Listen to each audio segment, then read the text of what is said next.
You're cooking tacos for your guys. You're out there. What was profit like at that point? I mean, we've been going for about 8 years now. At that point, the company was doing 1.6 million. This past year, we just did 7.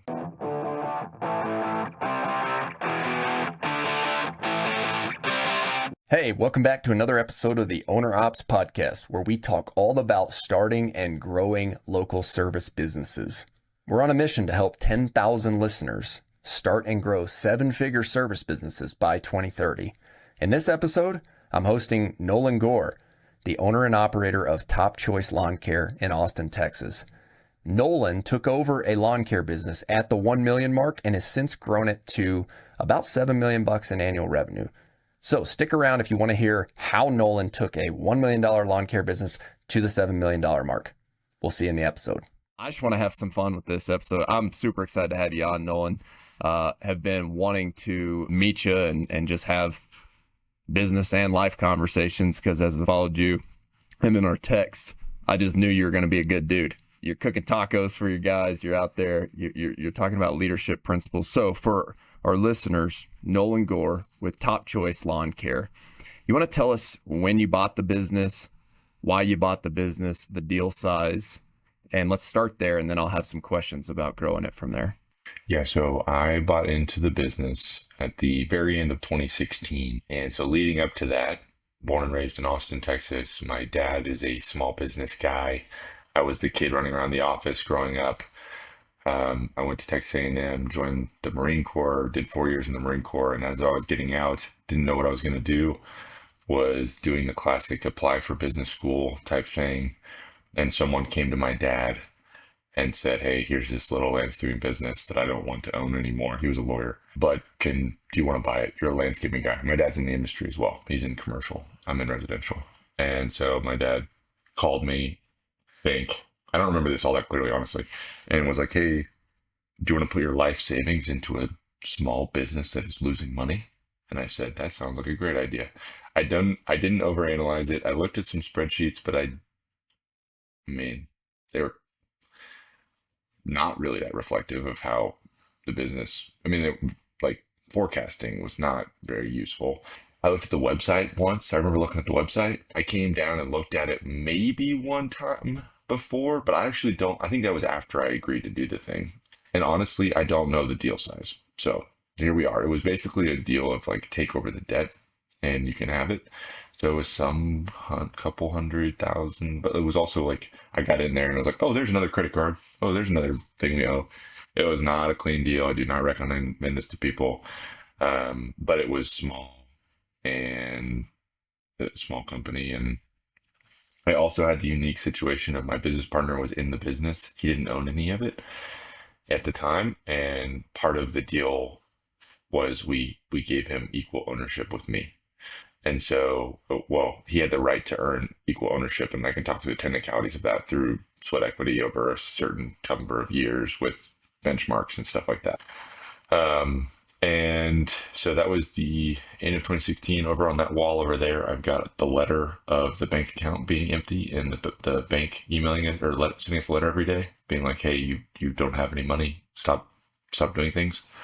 Because we were like transitioning banks and getting a line of credit and all that stuff. But I keep it on the wall because, that happens. Um, and we've been going for about 8 years now. And at that point, the company was doing 1.6 million. This past year, we just did 7. We did an acquisition a little over a year ago, and that was hard. So we're going and having fun, and it was really hard to run a business. Let's leave it there. This episode is brought to you by Jobber. Jobber is an all-in-one software management solution for home service and trade businesses. I've been using Jobber since day one when I started Bear Claw. We use it for things like quoting, scheduling, invoicing, and most recently, I've been using it for our snow plowing services. I love it for snow plowing because we're able to create a job specific to the client's profile and we're able to track visits each time we go out and plow. This is important because each visit is logged in the system and it's ready to send invoices at the end of the month. So I never have to worry about how many times did we plow a specific customer's account, because Jobber takes care of all of that for us. If you are interested in an all-in-one solution for managing your home service or trade business, look no further than Jobber. They're offering 6 months at a 20% discount if you use the link in the description below. So we're just done with the podcast right there. It's really hard to run the business. Thanks you guys for listening. I appreciate it. Sign up for the newsletter. No, let's unpack this. So you buy into this business, and I guess what I've seen on X is maybe some tweets about the acquisition that happened more recently. But initially you bought in 2016, and it was doing 1.6 of revenue. What was profit like at that point? 0, maybe negative. Yeah. Okay, so let's talk. What you understand, and you get this actually, and there's this weird point in a business when the operator, owner or not, is really the delta on making money or not. If that person wants to accept making 50,000, then yes, you're a profitable business. If that person wants to make all of it, then you're making 0, right? And you can just cook the books whatever way you want at that point.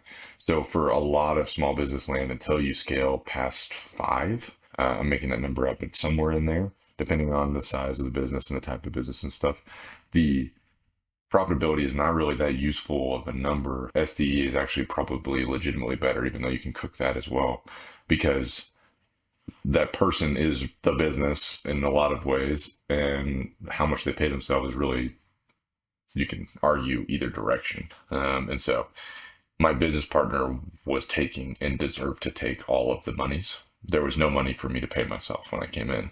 So like goal number 1 was, how do we pay for Nolan this year without losing more money? And that's what I did. I just figured that out. And then year number 2 was, how do we make some money with both of us getting some money?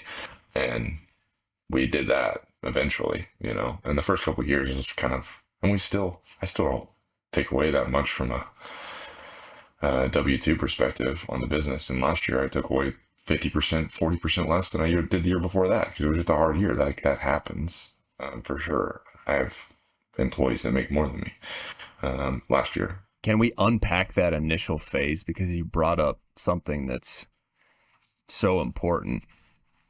The owner operator in that like 1.5 or below revenue business. I mean, you're likely handling estimating, you're handling sales, you're handling project management, you're doing HR, you're handling a lot of roles.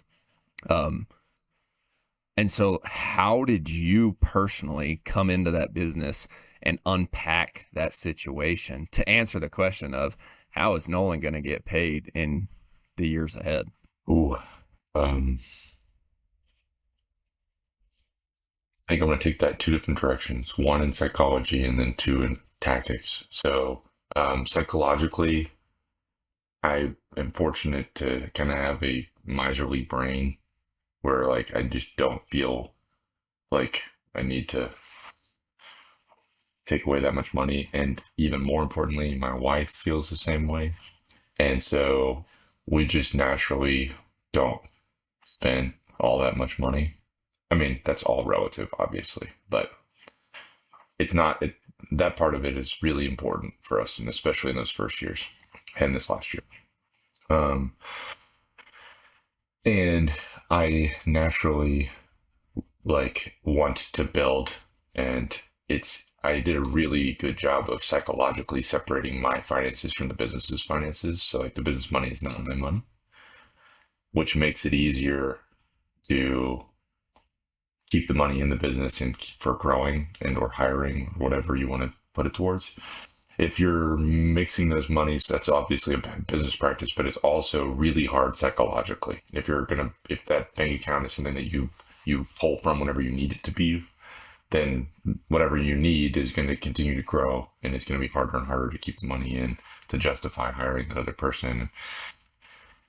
Your spouse is going to get used to being able to pull from that, and understandably so, and that's not a bad thing or a character issue at all. It's just that ends up being an additional difficulty that you can put on yourself. So one, the business money was not my money. We chose a salary that we thought was fair to a little bit light. And can we survive? Let's keep going. And then it was like, I know that it is, I can make more money if we grow. So grow. And put that money into figuring out how to grow, specifically from people perspective, because I also care about being able to do the parts of the business that I enjoy the most, and I'm most get to that. Okay, from the tactical perspective, dude, I don't know. I can tell you what I did early in the business to figure out how to pay for myself. Like there was like three big things that I did early on that were really important, but that may only, and sure, I'll walk through this a little bit. So one, I repriced everything. So we had 500, 600 customers at that point, mowing customers, and then a bunch of routine or one-time services, and basically just did the math and like really did a whole bunch of Excel work to figure out who was priced well and who wasn't. Fortunately, my business partner is a crazy human being, very different from me, and had been hand entering the data on every single lawn for the entire 2 years prior. So I had all the data. And so because he had like typed in the start and stop time of every mow, I knew how to price everything, and who was pricable and who wasn't. So we went through that. We made a bunch of uncomfortable phone calls, and that probably made us an extra 40 grand the first year. Then I went through every line item on the P&L from an expense perspective, which is a great practice when you first go into a business. And I just asked my business partner, like, do we need this? And he'd go, yeah, don't be stupid. Like, okay, cool, let's keep it. And then, do we need this? He's like, maybe not at that level. We'll go see if we can, like, go down a level on that. And then every single vendor, I just asked for discounts, or I pretended like I was going to leave. Hey, I'm sorry, that's hard to justify this expense, yada, yada, yada. And you can get a lot out of that practice, whether you do it annually or biannually, or you can change terms on payments. I just did this internally, I don't know, last month, as well, and went through every single line item and was like, okay, that thing is $6,000. Let's see if we can pay it all year instead of once. And so I ended up getting us a discount and better terms just by setting up the conversation and doing 4 minutes of research on who their competitors are and saying, I'm going to set up a time to talk to the competitors. And that's not entirely dishonest either. Like I would tell them, I don't want to leave. Make it really easy for me to stay so that I don't have to tell my business partner or the owners of the business. I'm one of the owners, but you get it. Hey, I don't want to have to tell them that I need to go look for a different vendor for this thing. So saved us a bunch of money there. And then we just grew. Like I just worked really hard to grow. And that's how we paid for ourselves in the first year, myself the first year. Then it was a different set of problems after that. This episode is brought to you by Bear Claw Media. Bear Claw Media is a growth agency for service and trade-based business owners. If you want to grow your business and you offer a high-ticket service in local service or trades, there's a really good chance that we can help you grow with Facebook, Google Ads, and content creation for platforms like Instagram, YouTube, TikTok. If you're interested in growing your business, check out gobearclawmedia.com. Okay, can we unpack the we just grew? Like you say that so naturally, it came really easy. And I know that you put in a lot of work, but there are a lot of listeners right now who want to know, like, man, how do I grow the business? So what actionable steps did you take to grow? Oh man, I think you and I were both just interacting on Twitter in the last week about Bodie and here's your insert commercial here for Striker Digital. Striker Digital. Yeah, here we go. Here we go. I know it. Yeah. Striker ad. I don't use them. Yeah, I don't actually use them, but I did have a great conversation with this week.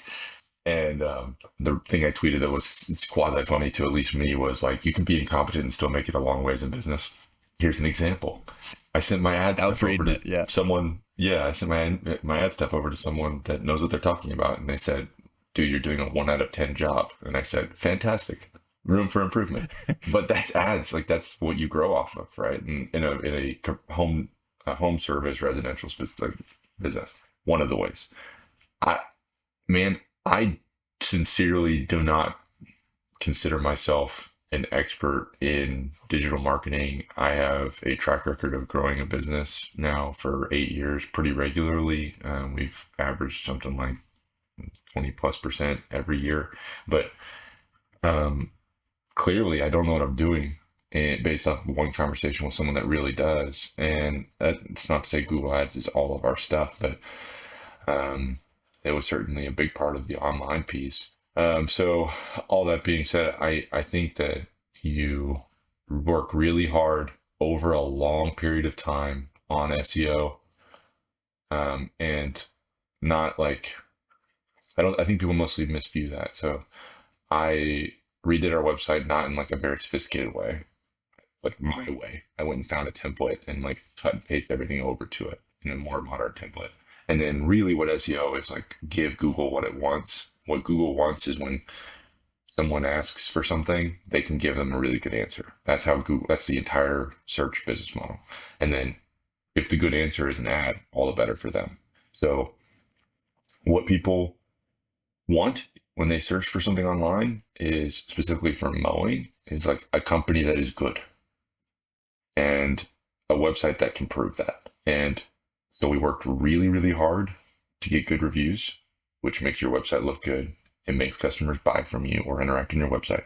So when we do anything, like my team hears me ask about reviews every single, well, not every week, but lots of times a year. We work really hard to manage that. And then I write to our customers almost, if not every single week.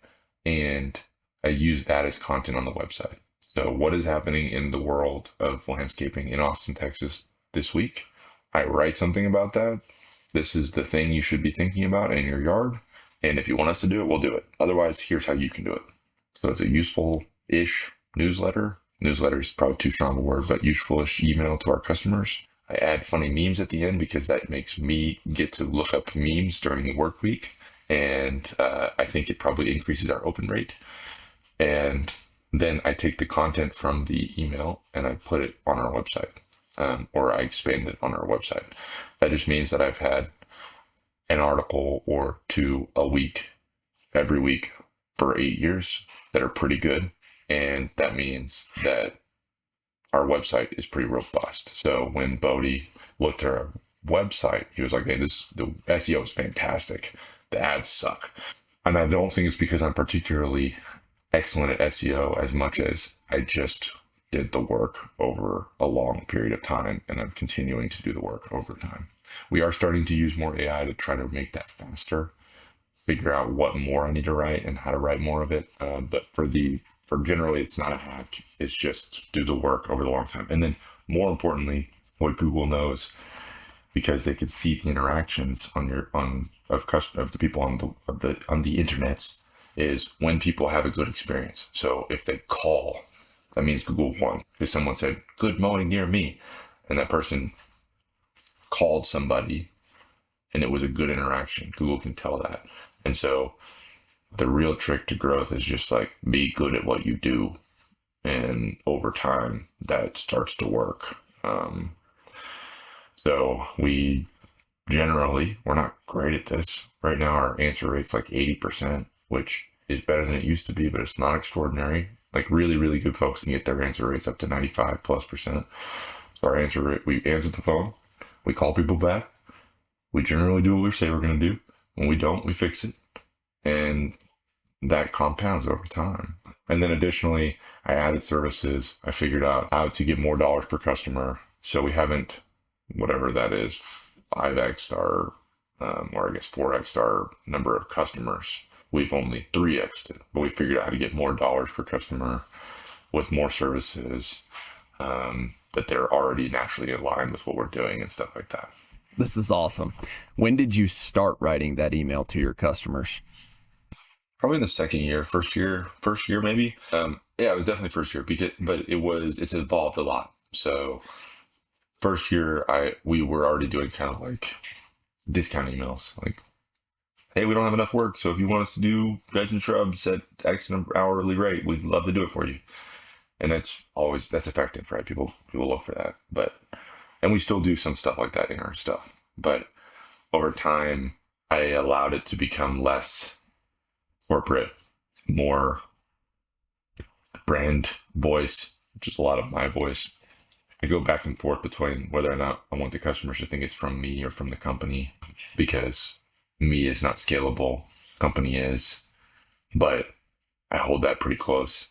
So, um, and I've gotten much more consistent. Like last year, I think I did send 50. That was kind of my goal. Like have a couple weeks maybe of unique. And those 2 weeks that I was off, I still sent something to a specific group of customers that I thought I could sell a specific thing to, or that needed a specific. Um, One thing we're going to double down on, I'm not answering your question, I'm answering a different question, I'm sorry. But one thing we're going to double down on this year is just really only spend marketing ad dollars toward gaining maintenance customers, and then only sell the additional services to our maintenance customers. Let me rephrase that. We're going to sell other services to everybody, but the marketing towards like landscaping projects is only going to go towards our current customers, because they're like, and it's hard in the data. Side note again, I'm side noting a side note. Please forgive me. I can really sound like I know what I'm talking about if I want to, but oftentimes I don't actually. So I'm trying to just be honest. I can tell in the I data. love it. I can tell in the data that a customer is far more likely to buy than a non-customer. That makes sense. We know that. Like someone that's got their credit card in our system is going to buy more often than someone who, because they've already interacted with us and had a good experience. But I can't tell how much more likely. Is it like 4 times more likely, or 3 times more likely, or 8 times more likely? I don't know.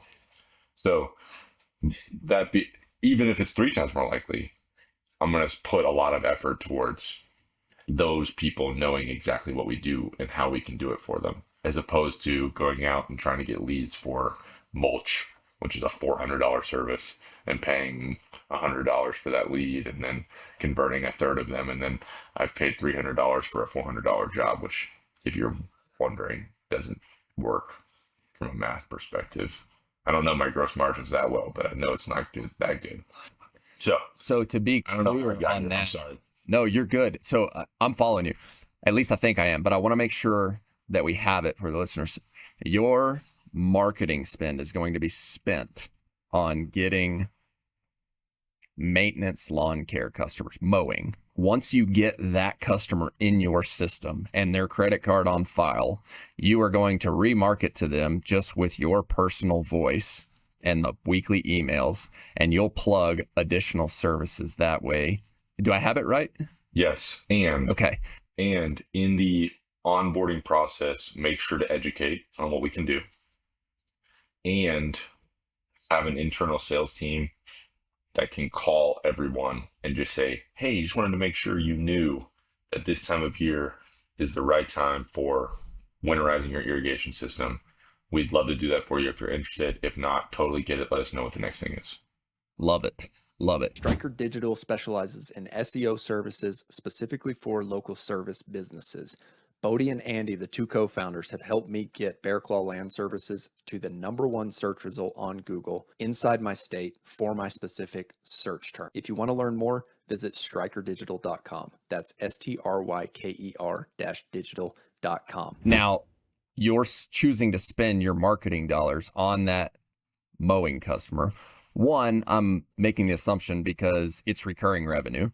But two, you probably have the most experience or the most data to back that up. And you probably have a converting ad set, right? This is where I can sound like I know what I'm talking about, and I will. But the truth is, I just am figuring it out. So, Okay. up to this point, we have not only focused on maintenance customers. We've sent ads at everything. So this is a new thing. Secondly, remember, I just got told by insert the best digital marketing firm here, Striker, that my ads sucked. Now, he saw a different set than I've used in the past, etc. But I don't know if those ads were actually converting at a rate that is useful. 3, you are correct around the idea that I have the best understanding of my business model because it's the most consistent on maintenance. So the thing is, if somebody needs mulch and they go and search for mulch, you could have a big house that needs, I think I literally did a $21,000 mulch job one time. That's a very different job than a $400 mulch job. And those ads are not going to cost any different.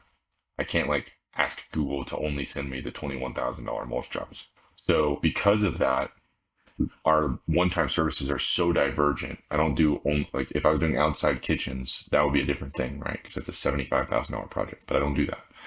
So my one-time projects are so divergent, and some of them on the bottom end are so cheap that it can't justify paying for an ad that doesn't always convert.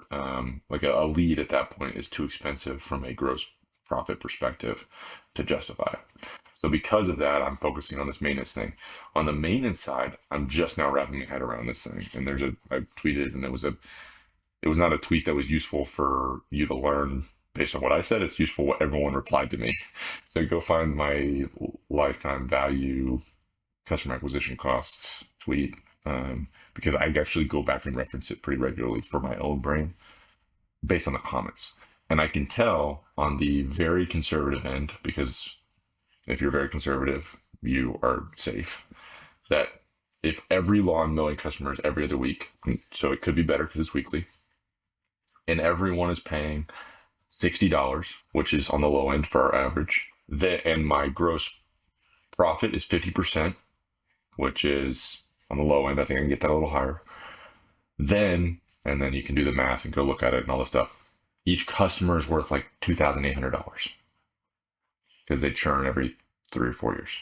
So if it's $2,800 and you want, and I was like, so should I pay $2,800? And everyone was like, no, you idiot. Pay a percentage of that. And the higher that percent, or the better that ratio is, the better off your business is going to be and the faster you can grow. So basically, I've gotten down to the point where I feel very comfortable and confident that I can pay $300 for a mow customer. And that's only if they're going to do mowing. But if they do all these other services, then I can pay a lot more for them. Or if they're weekly, I can do a lot more for them. Or if they stick around a lot longer, I can do a lot more for them. But no matter what, I can pay $300 or $350. Actually, I think I have it written up here to remind myself. So that gave me a lot more confidence than I've ever had on what I should be spending to acquire a customer and how to do that. Now, strikers blow my mind, and I've got to call him here a little bit and ask Bodie, like, so should I not do any Google ads? So what should I do? I'm lost. So that's where I'm at currently. So all the way back to your original question, we just grew. The good news is you can stumble forward or fall up or whatever and now like phrase you want, as long as you stay alive and you just keep doing good work. So stay alive, keep doing good work, and like what's going to work this year is not going to work this year. I mean, just keep going. Specifically, outside of writing that email early on, did you go knock doors? Did you hand out cards? Like what were some ways that you got other customers? And a big reason I'm asking right now, Nolan, is like we launched snow removal this year, and I see them very similar. We're doing residential recurring services, and I'm sure we're thinking about the same things. It's like, I've got 50 accounts in this area. I want to fill that in as much as I possibly can to make that route as efficient as I possibly can. How did you grow at that point? I enjoyed your episode with snow removal firefighting guy. I don't remember his name, but it was good. Sam's awesome. Yeah, he's a good guy. So let's break this down a little bit more on this idea. So yes, we've done all the things. I've knocked doors, not a ton, but some. We've done a lot of flyers. We still do a lot of flyers. We will do a lot of flyers this year. We've done those like mailer ad thing, which I hate and do not recommend. They work for some people, otherwise I wouldn't do them. But we have paid Google. We have paid Yelp. I no longer pay Yelp. If that tells you, I like Yelp and I want them to succeed, but I no longer pay them because I think they're failing, unfortunately. So one of the things that happens, and Sam talks about this a little bit, is like a next door neighbor is worth actually like 3 times more than someone even a street over. Because loading up and driving even 3 minutes is like 30% of the time it took you to do the work on some of those smaller houses. And if you do the math on what that is from a percentage of profit perspective, that's how you can get to it being so much more valuable. So always doing the 5 around, which is like if you got a street with people on both sides, you do the 2 next door neighbors and the 3 across the street, or you can do 9 arounds, so 4 on each side and 5 across the street. Again, depends on the neighborhood and all that stuff, but we do a lot of that. I go back and forth on whether or not I want fancy flyers or simple flyers, because some customers actually prefer not to have a fancy flyer. They feel like they're overpaying if you're like a shiny, glossy, whatever, like a piece of paper written out being like, hey, we're the local guys and we'd love to do this for you. That's kind of Sam's shtick, that's kind of how he went as far as he did. I think that's a really good model. And like, if you think about your own interaction, like, which I would like a company I know I can trust, but I also don't really want a PE backed firm. How do I find that? Like, that's the brand model flyer you want. Yeah, for sure. I have a take on PE firms if you want in a little bit, but so we do a lot of flyers, and then one thing we're trying this year, which I'm really excited about when it comes to like hyper focused, is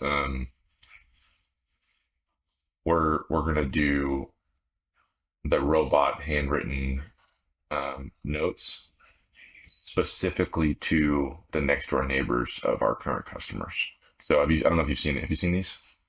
Do you know what I'm talking about? I have. Yes. So it's just, it's a more expensive direct mailer piece, but I think it's pretty cool that the robots can use a pen and write it in handwriting that looks legitimate. And so the open rate's significantly better.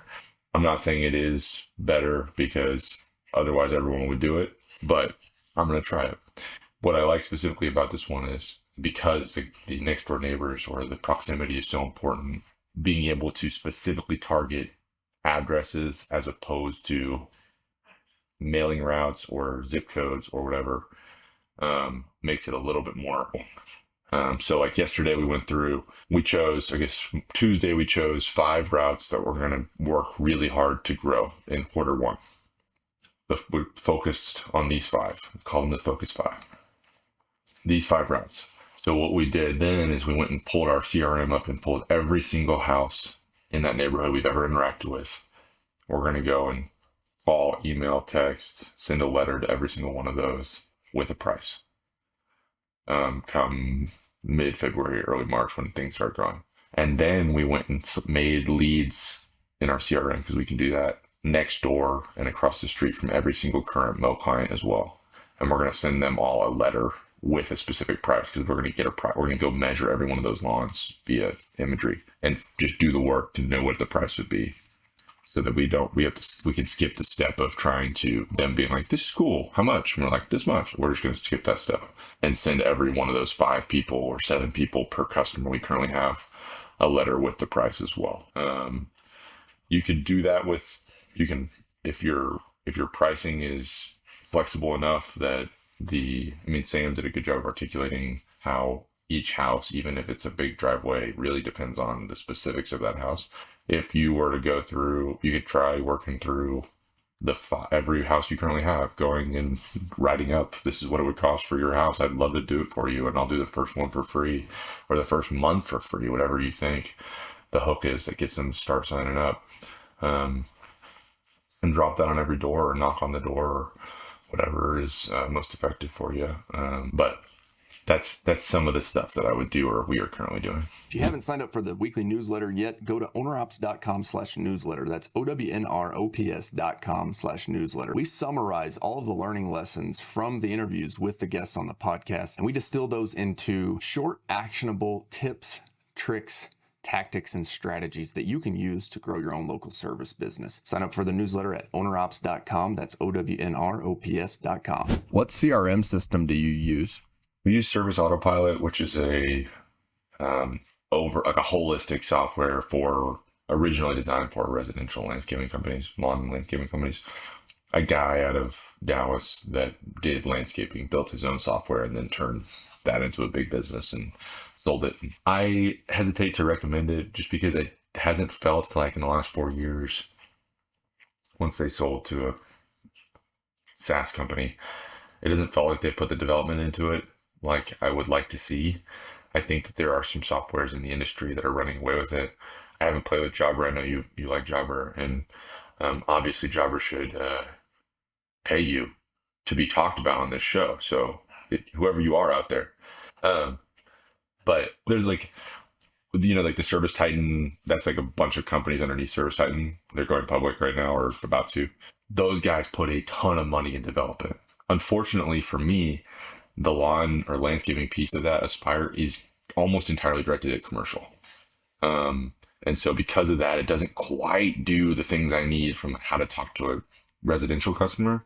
And then additionally, and this, everyone knows this about SaaS, but it is so sticky.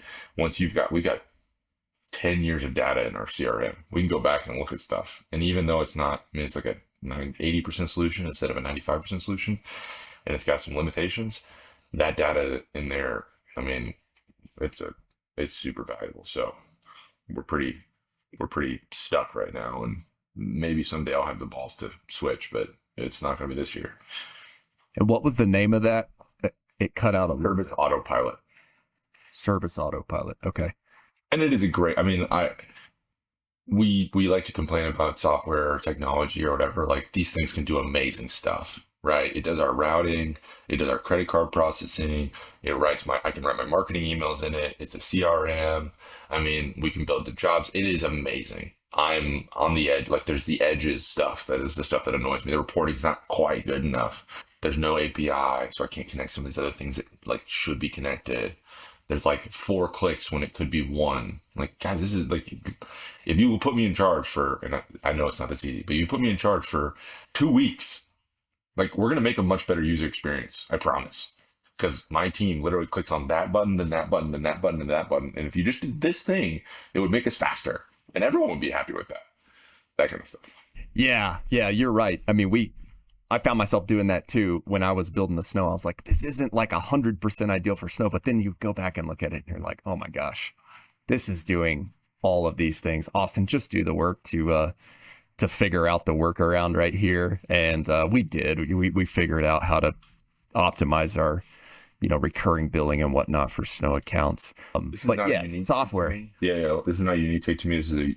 My brother says this a lot. Who's Matt Gore? I love my brother. He's amazing. He builds really fancy pitch decks. So if you need to raise money, anybody out there, go find Matt Gore on Twitter. And he's just a smart guy. But I can still take him in a fight. Let me be clear. Unless it's not a fair fight, then I might lose. Okay, one thing that my brother says about software, which I agree, is we're about to enter, whether it's the next 1 year or the next 10 years, we're going to enter an interesting phase, I think, where we've been building our businesses around software, and we're going to get to where we build software around businesses.